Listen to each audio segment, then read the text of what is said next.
Good morning, good afternoon, good evening from wherever you are tuning in with me in the world.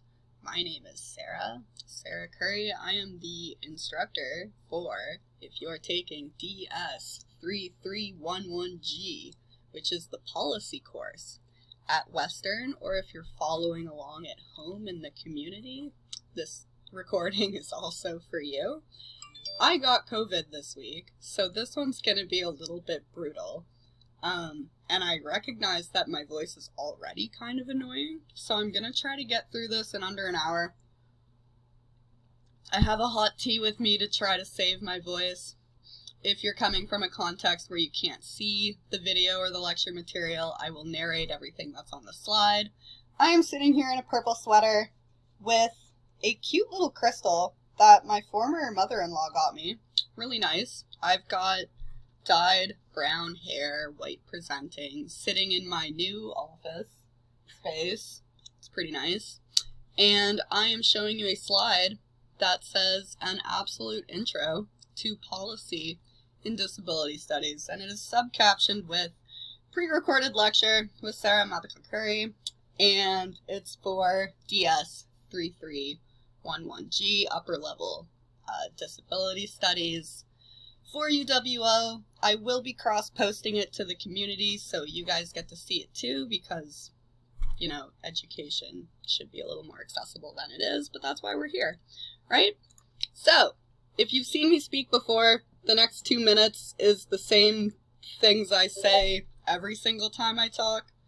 That's Sabrina.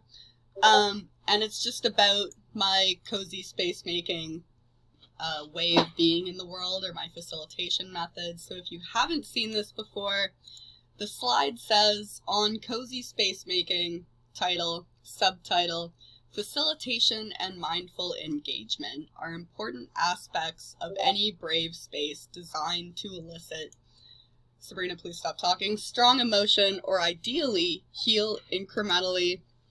We create that environment for ourselves on purpose. So basically, we are what we want to see in the world, right? So I call my facilitation style cozy space. I'll share with you the ethics that inform my space making, and then I'll invite you to share. But because this is a pre-recording, I won't be able to hear your answer. But for those of you in the class, I asked you to have a notebook. I have one. It's cats and watermelons. I don't know if you can see it. If you have a notebook, if you could take down your ethics for what makes you feel like you're in cozy space while I'm going through mine, I think that would be really instructive. And then at the Monday talk back, we can talk about some of the things you came up with, okay? So the first thing I have here on the right-hand side of the PowerPoint is holding empathy. Pretty basic. I have subcaption there. We give each other the grace of automatic respect and care. So essentially, you are going to give people the benefit of a doubt until such time as you feel they no longer benefit from said benefit. So you're just being empathetic. Facing grace-based questions, we hold all questions and responses with the best possible intentions. I use gray space, to mean things that stand in this kind of murky center between black and white considerations. So things that don't easily fit into holes or conjunctions or things like that. You want to treat questions and responses from people with the same grace that you're holding the people themselves, because a lot of people see themselves reflected through those questions and answers. And I can already feel myself kind of getting lost inside my own head here. Please pardon me. I will be less sick next week. The third thing I have is trusting the self-other. For those of you familiar with Eli Clare or Hegel or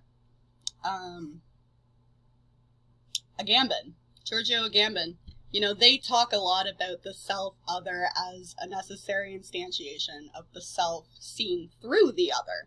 So I am you, am them, am he, am she, in some form of kind of soul displacement. So I've used Eli Clare's brilliant imperfection here because that whole book is brilliant. If you haven't read it, it's literally called Brilliant Imperfection.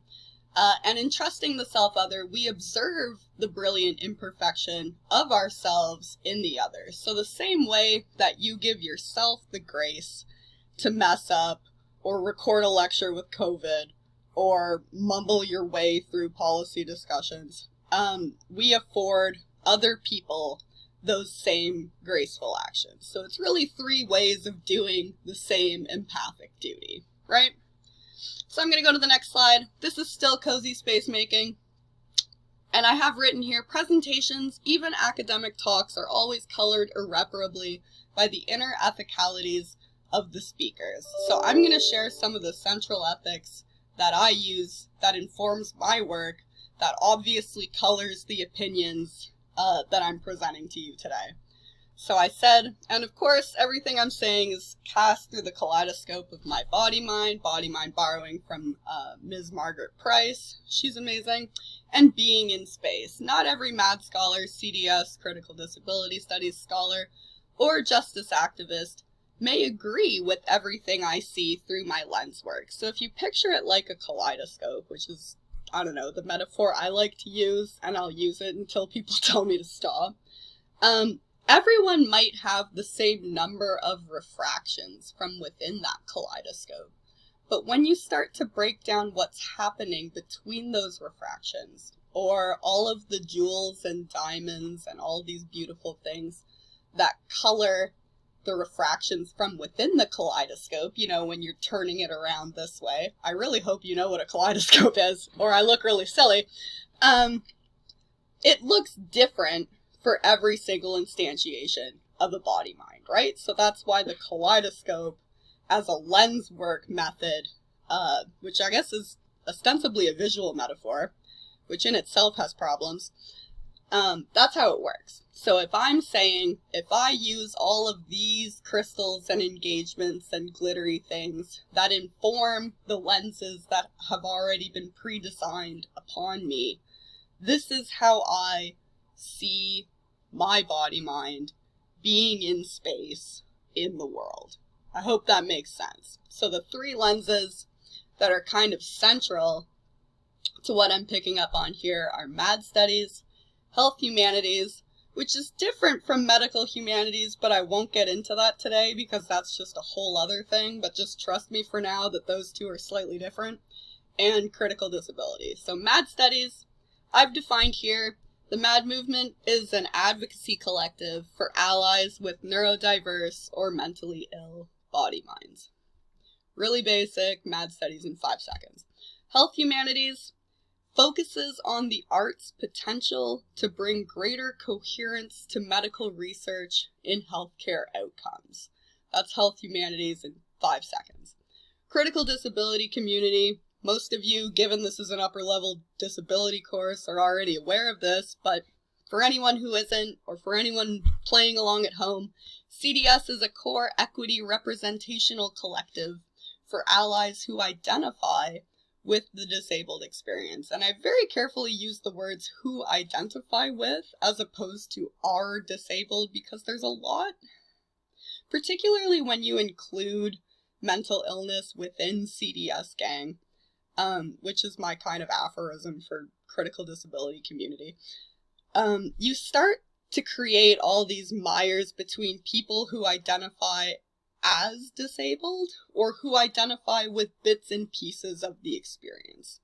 And we can get more into that when we do the MAD Studies week, but for now, that's what the backslash generally indicates, where people can or cannot identify with that experience while they're still a part of CDS gang as maybe an ally or a partial identification.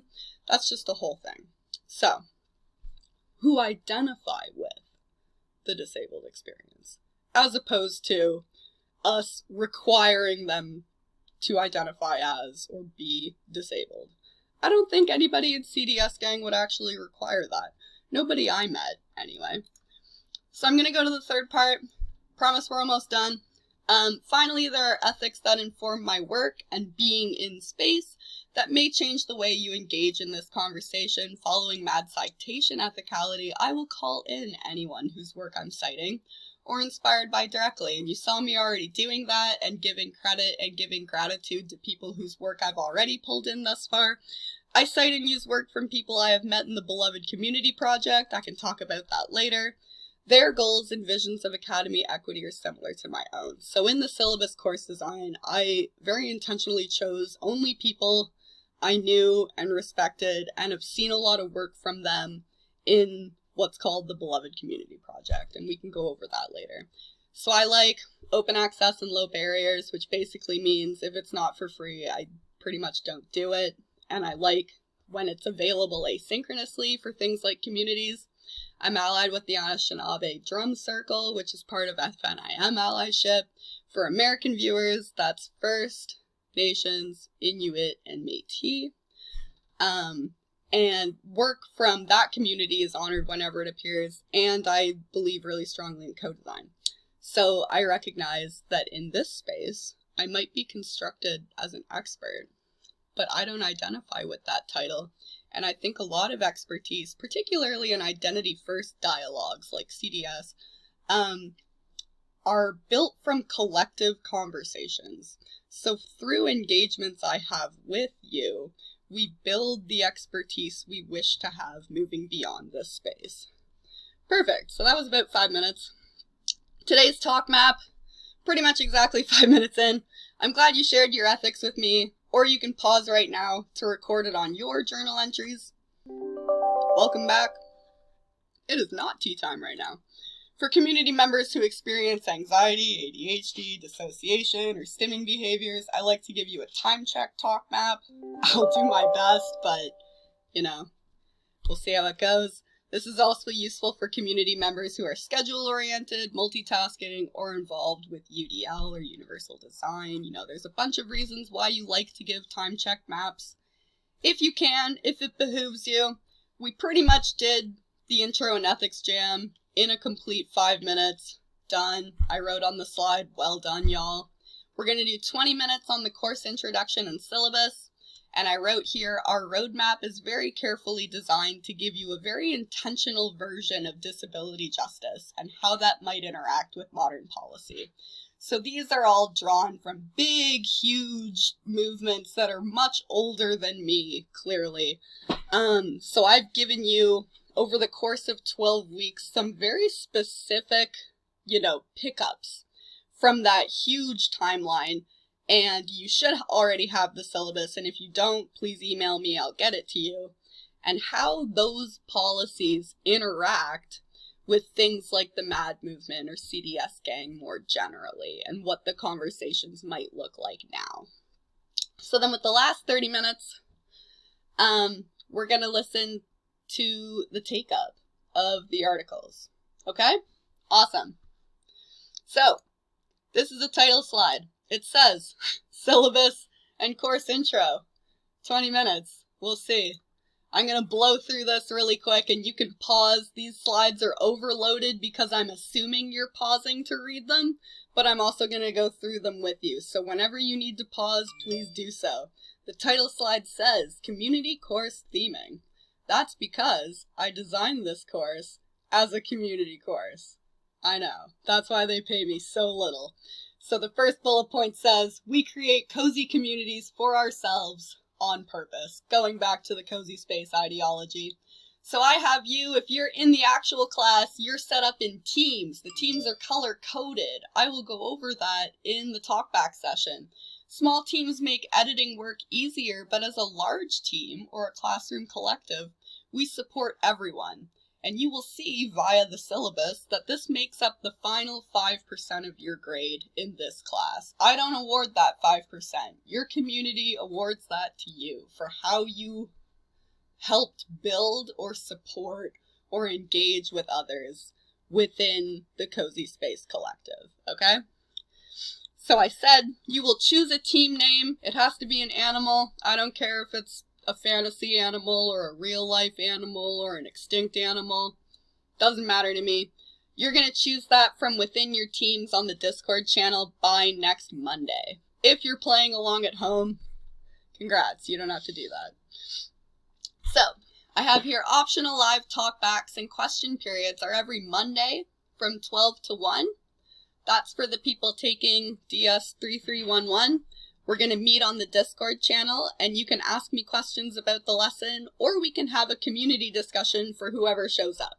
I'm not going to record that because I don't want to fill out waivers every week to record people who do come, but I will write down the questions that people ask that could be relevant for the rest of the class, and I will make sure that gets posted on the community Discord, okay? I don't think it's fair for me to record the rest of the class because there's a bunch of,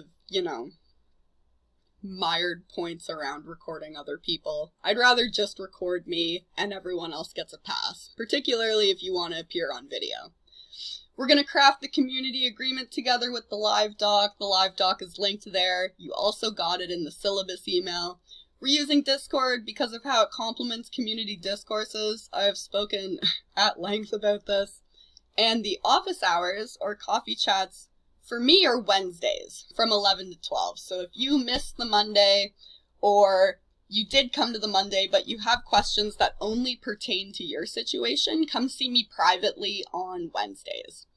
The syllabus is designed as intentionally grassroots as opposed to, famous celebrity CDS gang scholars and big movements, because I think for a lot of people interested in this kind of advocacy work, they're more interested in stuff they can do in their own communities, as opposed to drafting the ADA or getting big congressional assignments passed. That's not a very realistic goal for most of us, right?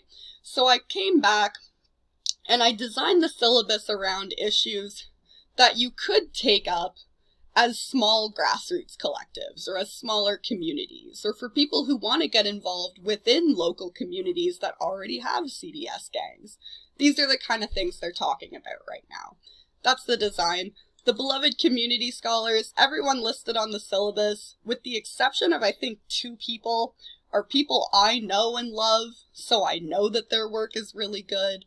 They play well with others. They're all grassroots activists. Most of them are within the academic context, but some of them are not, which I think is important.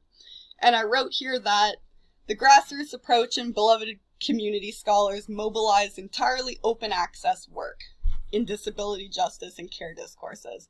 I don't assign anything that's behind a paywall because that's not justice and care. So even if it's from an author who has paywalled things, I've selected things that are available entirely open access, okay? So this is radical inclusivity that extends to the real world because a lot of people in CDS gang do not have the benefit of also being in academia. And I know that rings true with a lot of you, maybe even some of you that are in academia right now. There is a lot of privilege in being in this space, right? And we want to acknowledge that whenever we can. So, I'm going to skip ahead to take up of the week 2. How much time do I have left? Let's check with my phone. I have 35 minutes. I think we're good. I think we're going to get through this, guys. So, if you want to pause here, you can. But the rest of the take-up assumes that you've already read the stuff for this week, and I'm just going through kind of the highlights of it. And I realized there's 2 ways you could go about this. You could listen to me give the highlights of this material and then go back and read it yourself, but I think it might be more fruitful if you went back and read it first so you're not colored by my kaleidoscope, because I might pick out different things than you, and I don't want to ruin your vision of these documents or these articles or these podcasts. So if you haven't done the Liz Weintraub reading and the DJNO reading and what was the other thing I gave you? I don't remember, but it'll come. Oh, the AODA. Important, right? If you haven't read that yourself yet, you might want to pause here so that you can have a go and then come back and meet me. And I'll give you 2 seconds because I'm going to take a drink anyway. Okay. So if you're still here, thank you for reading it. That is a subtle hint. I have at the top of the post here, Disability Visibility Podcast with Liz Weintraub. So Disability Visibility Really famous website. That's done by Alice Wong, really amazing American disability activist. She did a book last year that I still have to review called Disability Visibility, and it was a collection of LXP or lived experience narratives through to the 21st century. So it was really hyper modern and very of the moment, and it became really, really popular. She released a children's version, she released a plain text version. It was awesome. So with this book came a blog and a website and a podcast. And the podcast, also named Disability Visibility, episode 88 had this really famous American disability legislator named Liz Weintraub. And I included a trigger warning here for institutionalization rhetoric. And if you are triggered by that content, I usually am, so I'm right there with you. Please take steps to create care environments when engaging with potentially triggering discourse. Okay, so if you're going to deal with that kind of rhetoric, you also need to be taking self-care list steps to try to navigate away from that harm area. Because if you don't, who will? And I need you here. Okay? So I have written on the slide here as a summary, American disability activists Alice Wong and Liz Weintraub. Liz especially is a very prestigiously positioned activist. So she served for the Obama administration. She served for Congress. I think she's done like 25 years of service in legislation advocacy, which is a pretty amazing career. Weintraub's the most high-ranking activist we'll look at this semester if you're looking at stuff like prestige and rankings. And I chose her, and she's one of the people I don't know, because she has a knack for knowledge translation, which for Americans may render differently. Knowledge translation is a really big deal for SSHRC applications in Canada, but she is really, really good at it. She has a whole podcast called Tuesdays with Liz, where she takes these policies mired in legalese and these arguments that happen in the courts, and she translates them into plain text English, or English that you and I can understand, like the conversation we're having right now. I'm doing my best to do all 12 of these weeks in plain text, and you can tell me how I do. So her podcast is really great for this, and her conversation with Alice I thought was really great for this, and a good way of getting started orienting yourself with a big topic like policy in general all the time. How do you attack that? Liz has a couple methods. So she got her start in DS advocacy via LXP, that's lived experience, and she shares her institutionalization story. If you read the transcript, you may have missed that her language and her cadence changes when she starts talking about this story, and that harkens back to our content warning / trigger warning. A lot of people, particularly in the MAD movement, are really, really triggered by institutionalization rhetoric. So if you're going to engage in this topic down the line, whether it be in this class or as an advocate, you're going to want to tread lightly around these rhetorics and discourses, because it really does affect people years and years and years after the fact. Okay, and I can talk about that a little bit more when we actually do the week on institutionalization, but for now, I just wanted you to notice how the language changed and her cadence changed, and she became more choppy and reserved, and it was a different, echo than the rest of the interview. That was important to notice. Weintraub shares that the biggest barrier to policy advocacy is lexicality. That's a fancy word for accessibility of language, which I'm somewhat ironically using there. If the language you're using lacks accessibility, no one understands what you're actually arguing for, and because of all the ways in which disabled people are left out of education, we can assume that this is arbitrarily making more barriers than it helps to solve, because if they're not getting the higher education and they're not getting those lexical workarounds to be able to go over those barriers, you're intentionally not being accessible to those audiences. Okay? So lexicality is an important issue here, and she picks up on that really well. Alice brings up a really interesting rhetorical meet point between lobbying and advocacy. That's less important for our course specifically. I just thought that that was a really great point she made about the kind of weaved relationship that being a lobbyist has with being an advocate and some of the ways in which they start to mesh together, when they pull themselves apart, right?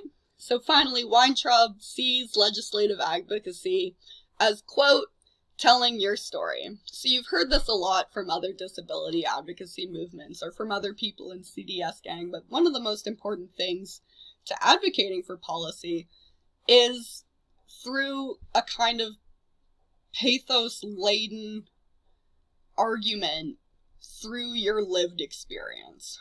That's a lot of those arguments, and you'll see that over and over and over again in films and TV shows and other media depictions of disability advocacy. A lot of that is done through lived experience narratives, which makes your narrative important. It makes my narrative important. Some people, shy away from using their narrative as the basis for their advocacy. I think I would identify generally as one of those people, but there's no wrong way to do it. And if you feel comfortable leveraging your LXP as part of your advocacy, I would definitely encourage that. Okay, so this slide has a quote that I highlighted from the Disability Visibility podcast interview, which was recorded in 2020. Weintraub says, "We need to be the one that needs to be talking for ourselves. And I don't mean that we need to do it all by ourselves. I've been an advocate for probably 25 and 26 years, and to this day, I still need support. I need someone to be there for me to help me." Give me a second. I can feel my voice going. Okay, so I highlighted this quote for what is probably obvious.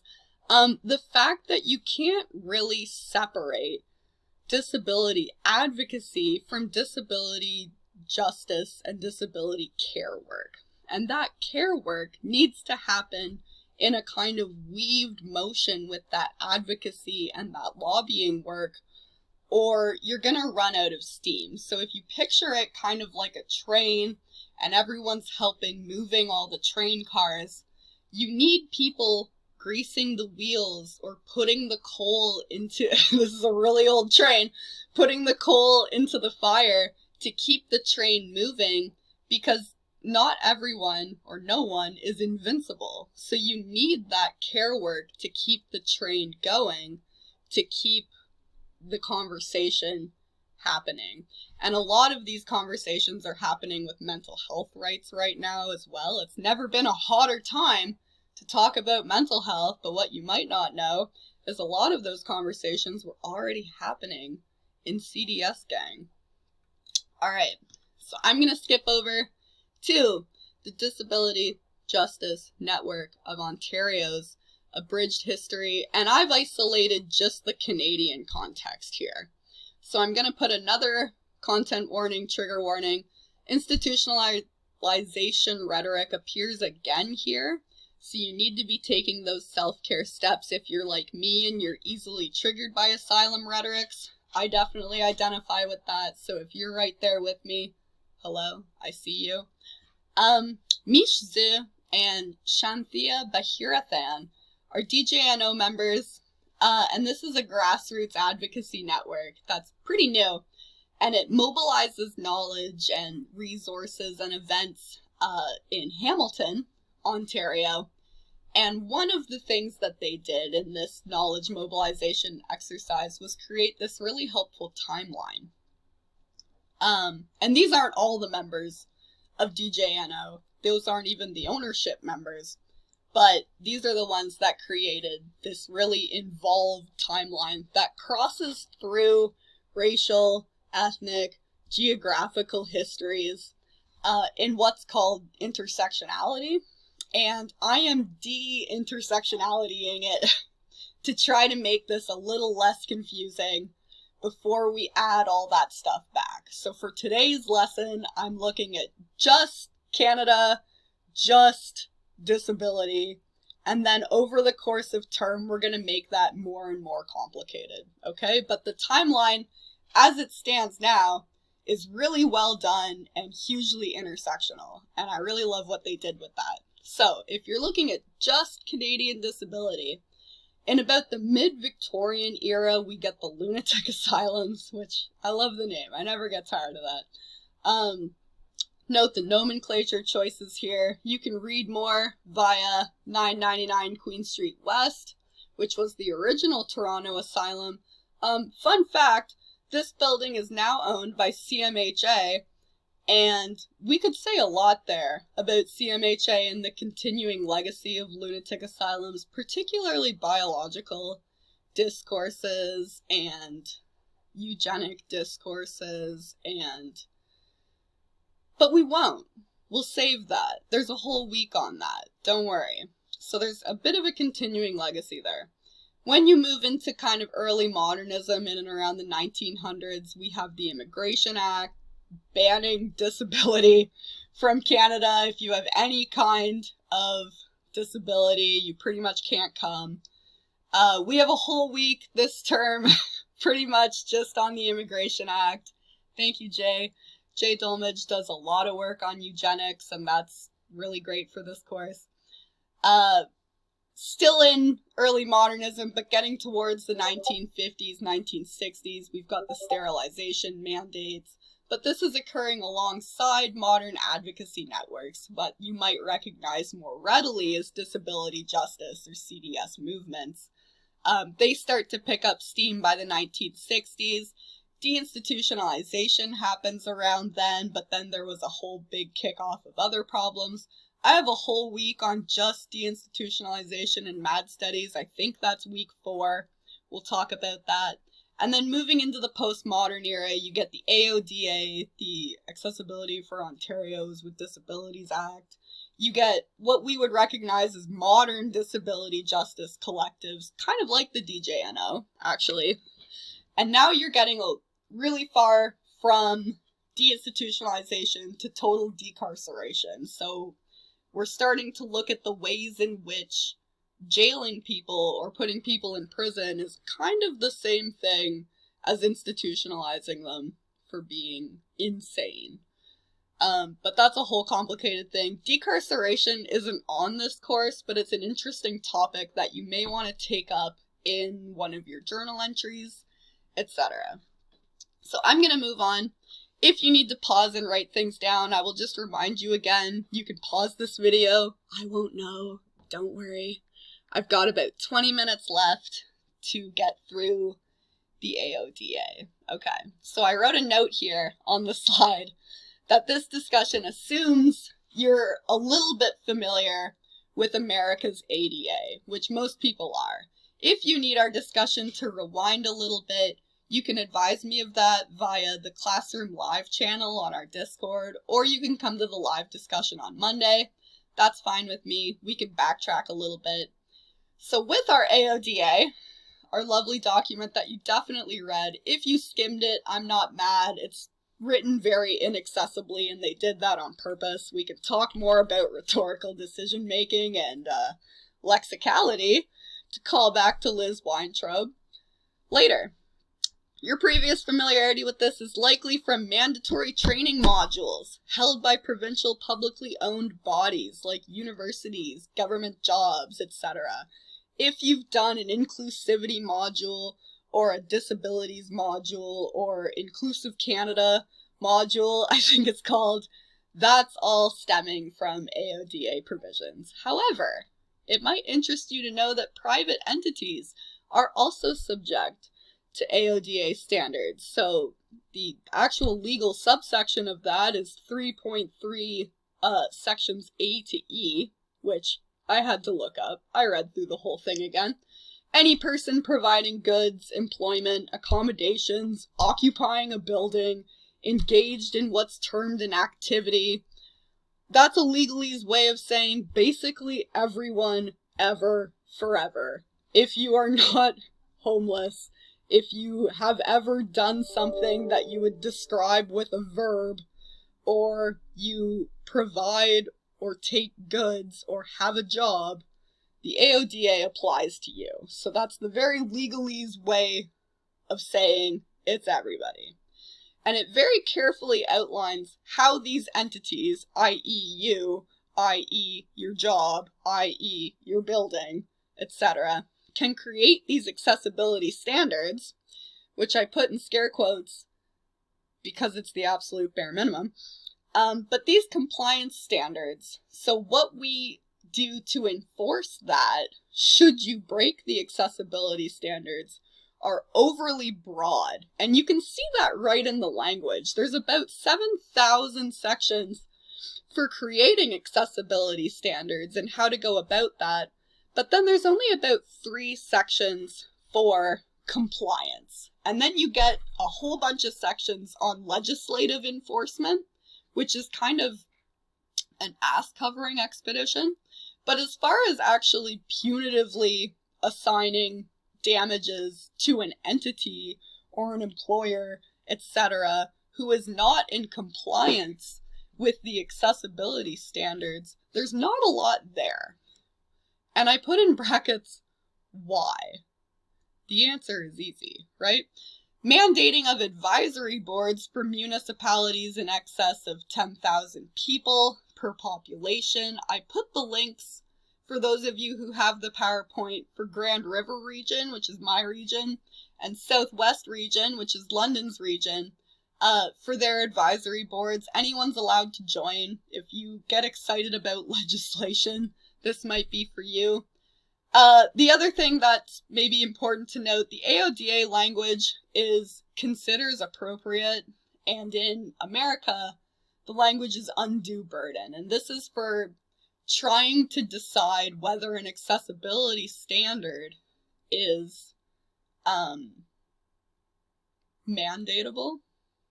I don't know. Is if you can legislate for it in a legal manner. So that basically means a team of people comprised of an advisory board will take your accommodation and decide if it fits with that language. So considers appropriate as an accommodation. And a lot of that, or at least in the ADA, is actually manufactured toward the business. So if your accommodation is an undue burden on the business entity, your accommodation will not be held to a compliance standard, which basically means you can't tell them, I have to have that legally. It would just be nice to have, or you'll have to settle for something lesser. Canada has that, but we don't use the word undue burden. We use considers appropriate. And the word appropriate is really interesting because it means a bunch of different things. There are a lot of synonyms for appropriate, and you can use that to kind of toy with compliance. And I know that I'm being super, super abstract, so I'll show you. This slide says, nice, Ontario has an AODA. How's that going for us? The short answer is, it's not. But let's look at just 2021 as an illustrative example. And these are screen captures taken from the AODA official website, which is literally aoda.ca, I think it is. And I have a screen cap of the website giving an article. Article title is, For Over 2.6 Million Ontarians with Disabilities, January 31st, 2021 will be the Ford government's sad 2-year anniversary of inaction on disability accessibility. So this is a really long article about how we have all of these equality acts and constitutional rights for these things to come into play, but as of the time of writing, it had been 729 days since the Only report, which was a report basically writing about how the Ford government had done nothing since that statute for implementing the AODA. So apparently we can write it, but we don't have to actually do anything in it, which is one way of getting around it. This is another headline. Another media report on huge problems with the Rick Hansen Foundation Private Accessibility Certification Program. And the subline, which I highlighted for you, was RHF concedes that its training for its accessibility assessors does not make them experts in accessibility. So the short version of this, the RHF was a foundation that some people think the Ford government kind of bullshitted. And they were supposed to create these assessors so that they can go to all these entities and basically say, you are compliant with the AODA or you are non-compliant. And going back to that big long list of compliance standards, they're supposed to go through that and all the legislative punitive punishments and assess for all these entities who is being accessible. But the RHF was so poorly designed that in its training of its assessors, they came out no more knowledgeable than the average individual on what would actually be accessible. So they didn't even have to read the act, and the training was pretty much non-existent. But this was the foundation that the Ford government hired to check accessibility. So if you have essentially no accessibility check or certification, it follows that you don't actually have to be accessible because nobody's checking. So we have kind of an honor system in Ontario, and I'm sure those of you in CDS gang can readily point out exceptions to this instance or ways in which you tried to call attention to inaccessibility and everybody collectively raised their arms like, well, it was certified. Well, it was certified by essentially random people. So that was the Rick Hansen Foundation incident. My third example, the headline says, due to years of government foot dragging, Ontario will not become accessible to 2.6 million people with disabilities by 2025. Violating the Disabilities Act, which is a shame. So that's from December, that's from last month. The original standing of the AODA was that Ontario was going to be fully accessible and it was going to be mandated and we'd have compliance standards, etc., and we'd have those assessors in place by 2025. And there's an argument that we should have been accessible way prior to 2025, but everybody kind of said, okay, if we can do 2025, I'll settle for that. And now it's coming out last month that because we've bungled every step leading up to it, including the assessors, which were essentially just random strangers, now there's no way we're going to have full compliance by 2025. And this is a huge problem because a huge number of the population identifies as having a disability. So we are ostensibly saying, we're aware you can't access a lot of stuff, but we're dragging our feet on actually doing anything about it. And I'm not here to make political commentary, but I am kind of here to make political commentary insofar as most of this was the Ford government. So, another example, if you want to get off the government thread, this is my university, the University of Waterloo, who I love picking on for accessibility just because it's so easy. Pardon me. But you could probably do this with your school, no problem.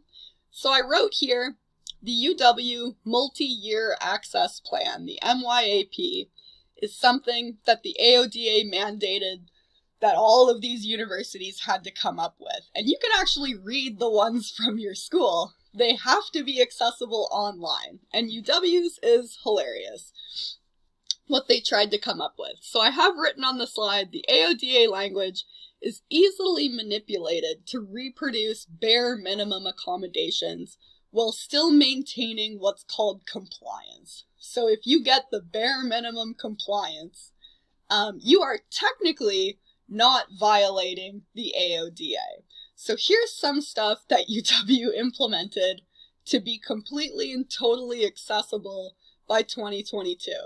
They formed a committee. They had a whole page about this. They the committee was formed, and they established leverage. And I thought it was interesting that they said leverage instead of a relationship with, because leverage does a lot of really negatively connotative things in that sentence. Leverage with the accessibility services on our campus. So I'm not sure what they meant by that. Probably nothing good. They procured a full site license for Kurzweil. So what that means is, instead of per computer licenses for a Braille management program called Kurzweil, it's now accessible on all computers on campus, but only if the blind individual can navigate to those campus computers, which for a lot of them they can't, because A, it's on campus, and B, most of our buildings are really atrociously constructed with really arbitrary accessibility pathways. So they're probably not getting to those computers, but in the event that they do, all of them now have Kurzweil. So that's great. AAS, Accessibility Services, now provides interim accommodations, which blew my mind that it wasn't happening already. And interim accommodation is making it mandatory that they give you something while you're waiting to be identified as an accessibility student. So usually that process takes 4 months. And just now, they now have to give you something for within that 4-month period. So that's a big victory for UW. Cooperative education implemented UDL, which is Universal Design for Learning. That's a whole other thing. They just implemented all of it in general. And if you're familiar with UDL, that's pretty hilarious, because you can't do that. And B, I don't even know how you do that if you went about it in a kind of de facto all of co-op is now UDL kind of way. And co-op has 17,000 students. So I don't know how they designed a UDL framework that encompassed all 17,000 co-op students from within this framework, but they said they did it. It's implemented, it's done. I'm really glad for that. They added a diverse workplace module, so that's those training modules we were talking about with the AODA. We have a module now, that's awesome. And we got more parking spots. Awesome, for the campus that you haven't been able to attend for 2 years. So keep in mind, I wrote at the bottom here that this is the school with a record number of suicides in 2017 and 2018. That one school year had 6 completed attempts and continuing mental health difficulties heading into pandemic education years. You'll notice nothing on this list had anything to do with mental disability or mental health accommodations. That's on purpose. Here's some other stuff. And I've taken this wholesale from a talk I do on EDI and Mad Listening, so I'm plagiarizing myself here.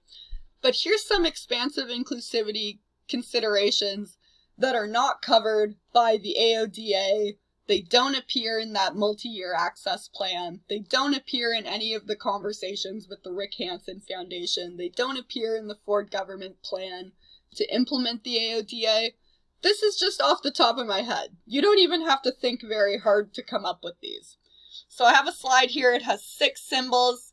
The symbols correspond with inclusivity recommendations from Sarah that are currently not covered by our Ontario Disabilities Act. They are accommodations, building accommodations specifically for mental illness body minds and adding them to standardized lists. We'll talk about that in week 4. Invisibility, creating conditions for safe disclosure by having conversations and building community, such as Beloved Community Project or CDS Gang. That's going to be in week 2. Biological discourse, resisting derivative medical models and creating pedagogies that anticipate social needs. That's going to be throughout the course, but a lot of that is going to become relevant in the institutionalization module. High stigmatization, challenging yourself and your community to enter brave space with Mad Gang and critically engage in dialogue. So the stigmatization problem, not covered at all, but it obviously has huge impacts on employment and employment status and standards for accommodation. It has implications on whether you get into university. It has implications on who's willing to be around you. It's problems all the way down, right? Sanist rhetoric, that's going to be in the Mad Studies lesson. Resisting the assumption that you know a body-mind's need better than they do and over-facilitating in space, which is the listening to versus listening for dialectic. We're going to talk about that the same week we do Jay's,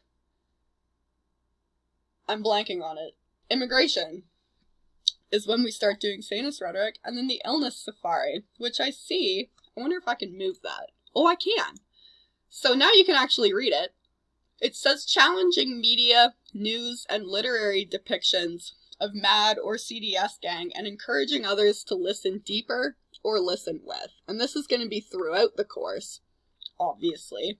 But the illness safari is kind of the ultimate adventure of seeing disability or mental health issues on screen and assuming that you understand the experience from this derivative depiction of it. So I am schizophrenic. Your encounter with schizophrenia is probably all the villains from Criminal Minds, Harley Quinn, Ed Gein. You know, like, I can't name someone who's a positive influencer in the media schizophrenia scene, right? So we're trying to change that illness safari into something a little more enlightened. So with the last couple minutes, I have written here, your turn. This was pretty radical space making. I'm really thankful you're still here with me. Congratulations on making it all the way through the video. I barely did. I need 2 final things from you. If you're in the class, your Write Space number 1 activity is due this Friday. Because I was late getting this posted, I will accept it until this Monday, or this coming Monday, with no penalties, but try for Friday at 11:59 Toronto time. For everyone who made it through this video, name a small act you can perform after this seminar to decompress from this space. So one of my favorite decompressions, and I have one here, this is from my friend Masame. She gave me a crackling birch candle. I love it. And I like to engage in other sensory ways other than sight when I'm done a big lecture like this. So I light a candle and I close my eyes. And I allow myself to be enveloped by that extrasensory communication pathway. And given that it's birch, I suppose I'll probably be thinking of winter or winter pathways, etc. But you can do anything on a self-care list to get yourself engaged that way.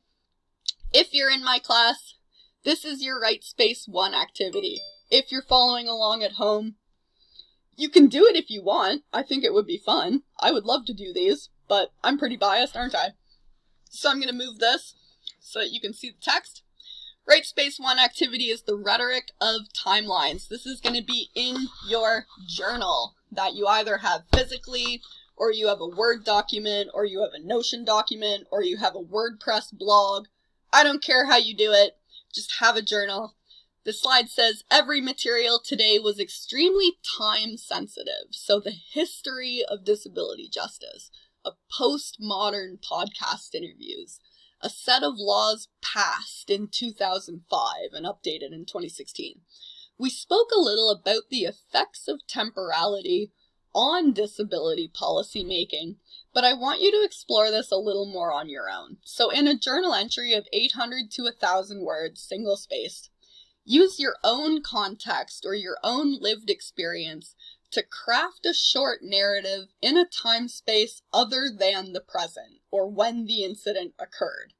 This will obviously become fictional as you write into the new event time because you didn't do it in that time. That's my timer that says I'm going overtime. So an example, if you applied for university in 2020 with disability accommodations, pretend you applied in 1920. Or, second example, if you received mental health treatment or saw a psychiatrist or attended an outpatient program, etc. in 2021, last year, take a look at what that might have looked like for you in 2001. You would be shocked the difference that 20 years makes. I give you a bonus hint here. You may need to look up what policies or programs looked like in that temporal time space, particularly the further back you go. So the DGNO timeline will help you. The CMHA website will be very helpful for this, particularly if your LXP is mental health. If you're not sure where to look, you can message me directly and I can give you some resources. I'm happy to do that. This is a mostly creative activity, but I want you to be looking at the differences in the temporal timelines, okay? I hope that makes sense. If you have any more questions or comments for me, you can reach me via email, you can reach me via the Discord channel, you can reach me via Twitter DM, you can try anyway. There's a lot right now. I am really sorry for doing this lecture while I'm sick. I'm going to fix the closed captions and the transcript and get this up for you as soon as possible. And for those of you who didn't completely hate it, I will see you next week.